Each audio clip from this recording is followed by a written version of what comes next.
வணக்கம் நண்பர்களே, நான் செந்தில்வேல். இது மரபு சொல்லுமாம் திருக்குறளை நவீன நோக்கில் நவீன பின்புலத்தில் வைத்து நவீன கவிதையைப் போல வாசிக்கும் ஒரு எளிய முயற்சி. குறளை சொல்லெண்ணி கற்கணும்னு ஆசிரியர் ஜெயமோகன் சொல்லிட்டே இருப்பார்.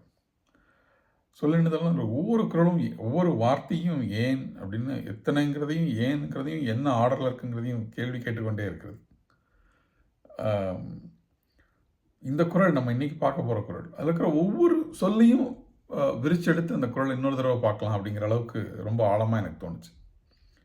மறவர்க்க மாசற்றார் கேண்மை, மறவர்க்க மாசற்றார் கேண்மை, துறவர்க்க துன்பத்துள் துப்பாயார் நட்பு. மறவர்க்க மாசற்றார் கேண்மை, துறவர்க்க துன்பத்துள் துப்பாயார் நட்பு.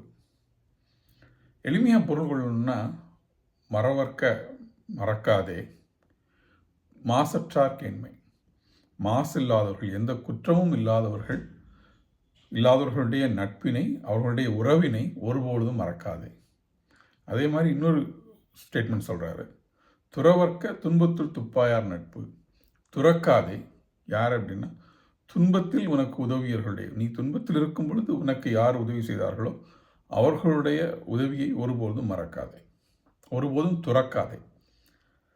ஆனால் இதில் இருக்கிற ஒவ்வொரு வார்த்தையும் நம்ம கேள்வி கேட்டோன்னா, முதல்ல ஃபஸ்ட்டு மறத்தல் துரத்தல் ரெண்டு ஆக்ஷன் சொல்கிறார். ஒன்று மறக்காதேன்னு சொல்கிறாரு, இன்னொன்று துறக்காதேன்னு சொல்கிறார். ரெண்டுக்கும் என்ன வித்தியாசம்? ஏன் ஒன்று இதுலேயும் சொல்லலாம்ல, இதுவும் மறவர்க்க துன்பத்துள் துப்பாயார் நட்புன்னு சொல்லலாம்ல. ரெண்டும் என்ன வித்தியாசம்னா, மறப்பதுங்கிறது ஒரு அன்கான்ஷியஸ் ஆக்டிவிட்டி, நம்மளை அறியாமல் நம்ம செய்கிறது தான் மறப்பது. துறப்பதுங்கிறது ரொம்ப கான்ஷியஸான ஆக்டிவிட்டி. யாரும் ஒரு விஷயத்தை தானாக துறப்பதில்லை, தெரியாமல் திறந்துடுறதில்லை, தெரிந்து விடுவது தான் துறப்பது. அப்போது ஒன்று கான்ஷியஸ், இன்னொன்று அன்கான்ஷியஸ் ஆக்டிவிட்டி. இப்போ கான்ஷியஸாக எதை அன்கான்ஷியஸாக எதை பண்ணக்கூடாதுன்னு சார், அன்கான்ஷியஸாக கூட மாசற்றார் கேண்மையை துறக்காது. உனக்கு ஒரு மாசற்றார்னு யாரை சொல்கிறாரு? மாசு இல்லாதவர்னு யாராவது உண்டா? இப்போ மாசு இல்லாதவர்னு சொன்னால் குற்றம் இல்லாதவர்னா பொய், களவு, அது போன்ற எந்த தீவினைகளும் செய்யாதவர். அப்படி முழுமையான சுத்த பரிசுத்த ஆத்மாக்கள் அப்படி யாராவது இருக்காங்களான்னு கேட்டால் ரொம்ப ரேர். அப்படி ஒருத்தர் உனக்கு கிடைப்பது ரொம்ப ரேர். அவர் உனக்கு உறவாக கிடைப்பது இன்னும் அதிர்ஷ்டம். உறவுகள் கேண்மை அப்படிங்கிற சொல்லும்பொழுது உறவுங்கிறது நட்பு கூட இல்லை, அது கேண்மை.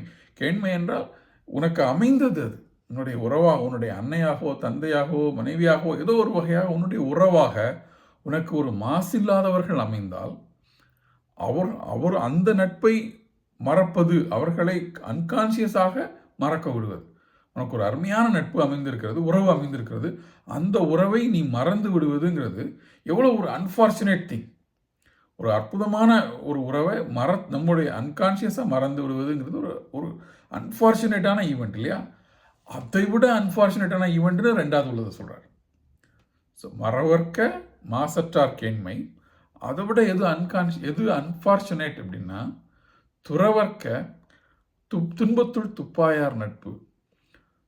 எதை துறந்து விடுவது அப்படின்னா, துன்பத்தில் நீ துன்பமற்ற காலையில் உன்னுக்கு துப்பாக இருந்தவர்கள், துப்பாயார் நட்பு. துப்பாயார்கிற வார்த்தை இந்த இடத்துல ஒரு அற்புதமான அர்த்தத்தை கொடுக்குது. துப்பு என்றால் உணவு. துன்பத்தில் உனக்கு உணவாக இருந்தவர்களை, நீ துன்பமுற்ற காலத்தில் உனக்கு யார் உணவாக இருந்தார்களோ அவர்களை நீ துறந்து விடுவது, கான்சியஸாக மறந்து விடுவதுங்கிறது அதை விட மோசமானது. அதாவது அற்புதமான உறவுகள் கிடைத்த ஒருவன் அந்த உறவையே மறந்துட்டான்னு வச்சுக்கோங்க. ஒருத்தனுக்கு அற்புதமான ஒரு மனைவியோ காதலியோ கிடைச்சாங்க, அவங்களாம் இவன் அவன் மறந்துட்டான் அப்படின்னா அது எவ்வளோ ஒரு அன்ஃபார்ச்சுனேட்டான ஈவெண்ட்டோ, அதை விட அன்ஃபார்ச்சுனேட்டான ஈவெண்ட்டு உனக்கு நீ துன்பப்பட்டிருந்த காலத்தில் உனக்கு உணவாக இருந்து உதவியவர்களை நீ துறந்து விடுவது, கான்ஷியஸாக துறந்து விடுவது என்பது. இந்த குறளை யோசிக்கும் பொழுது என்னுடைய பால்யத்தில், என்னுடைய உறவுகளில் இருந்த எங்களுடைய நட்பாகவும் உறவாகவும் இருந்த ஒருத்தங்களை சொல்லணும் அப்படின்னு எனக்கு தோணுச்சு. அன்பக்கா அப்படின்னு சொல்லி நாங்கள் கூப்பிடுவோம். எங்களுடைய அம்மாவுடைய தோழி ஒரு வகையில், அவங்க எங்களுடைய தெருவில் இருந்தாங்க. எங்கள் அம்மாவுடைய தோழி, இப்போவும் அவங்க அம்மாவுடைய தோழி தான் அவங்க. அவங்க அம்மாவுடைய தோழியாக இருந்தாலும் வீட்டில் எல்லார்ட்டையும் அவங்க நல்லா பேசுவாங்க. எல்லார்கிட்டையும் என்கிட்ட பேசுகிறதுக்கு அவங்கள்ட்ட ஒரு விஷயங்கள் இருக்கும், என் தங்கச்சிட்ட பேசுகிறதுக்கு ஒரு செட் ஆஃப் விஷயங்கள் இருக்கும், எங்கள் அம்மாட்ட பேசுகிறதுக்கு வேறு சில விஷயங்கள் இருக்கும், எங்கள் அப்பாட்ட சொல்கிறதுக்கு ஊர் விஷயங்கள் அமைஞ்சிருக்கும். குடும்பத்தில் எல்லாருக்கும் ஒரு காமன் ஃப்ரெண்டு அந்த மாதிரி இருப்பாங்க அக்கா. அவங்க என்னை விட ஒரு 15 வருடங்கள் மூத்தவங்களா இருப்பாங்க. வீட்டுக்குள்ளே அவங்க வந்தாலே வீட்டுக்குள்ளே வந்து ஒரு கலகலப்பு வரும். எங்கள் வீட்டுக்குள்ளே எல்லாரும் ஏதோ ஒரு வகையில் சிரிச்சுட்டு அவங்கள்ட்ட ஏதோ பேசிட்டு ஏதோ ஏதோ கதைகள் பேசிகிட்டு இருப்போம். நாங்கள் ரொம்ப துன்பமிட்டிருந்த காலத்தில் எங்களுடைய ரொம்ப அடிப்படையாக குடும்பமே வந்து ரொம்ப கலங்கியிருந்த காலகட்டங்களில் ஒரு ஒரு வீட்டுக்குள்ளே ஒரு ஆறுதலை கொண்டு வருவாங்க. அவங்க சும்மா வந்து ஒரு மணி நேரம் இருந்து பேசிட்டு போகிறதுங்கிறது வந்து அதுவே ஒரு தனி ஆறுதலை கொண்டு வரும். இன்னைக்கு பார்த்தா எக்கனாமிக்கலாக அவங்களோட ரொம்ப தூரமாக வந்துட்டோம். இன்றைக்கி அவங்களோட பேசுகிறதுக்கு சப்ஜெக்ட்ஸ் கூட ரொம்ப தூரமாக இருக்கலாம். ஆனாலும் ஒரு வகையில் ஒரு காலமும் துறந்து விட முடியாத ஒரு நட்பு தான் அந்த நட்பு அப்படின்னு இப்போ தோணுது. இப்போ போனாலும் வரும்போது இப்போ நம்ம ஊருக்கு போகும்போது வந்து பார்ப்பாங்க, பேசுவாங்க. அதனால் ஏதோ ஒரு வகையில் எங்களுடைய சைல்டுஹுட்டை உருவாக்குனதில் அவங்களுக்கும் ஒரு சின்ன பங்கு இருக்குது.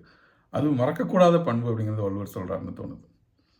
மறவர்க்க மாசற்றார் கேண்மை, துறவர்க்க துன்பத்துள் துப்பாயார் நட்பு.